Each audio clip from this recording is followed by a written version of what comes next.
məhv edib ötən illərin, tutdu özgənin əllərin, qalan köhnə şəkillərin deyil üstündə əsməsin. Fələk bizə qurdu tələ, arzularım vardı hələ, deyə də bilmirəm əcələ, yetişməyə tələsməsin. Ömrümü verdiyim mələk, vəfasız olmazdı gərək. Bu qədər qəm yaşayan ürək, necə bəs həyata küsməsin. Məni belə işgəncə ilə, əzabla, qəm qüssə ilə, qoyub gedib özgə ilə görüşməyə tələsməsin. Deyə də bilmirəm əcələ, yetişməyə tələsməsin. Danışım dərdimi, qulaq as mənə.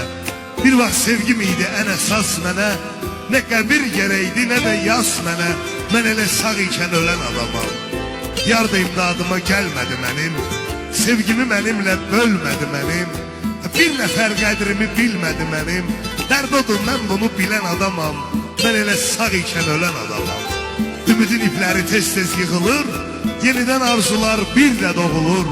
İçim qan ağlayır, ürək dağılır, yalandan üzümdə gülən adamam. Mən elə sağ ikən ölən adamam. Şairi ağladıb gülən adamın, hər gecə ağlıma gələn adamın, məni ürəyindən silən adamın şəklinin tozunu silən adamam. Mən elə sağ ikən ölən adamam. Nə təbim qalır day, nə də avazım, dinməyirəm bəlkə o dinən sazım. Qoymayın kədərli şeirlər yazım, gücünən bir özünə gələn adamam.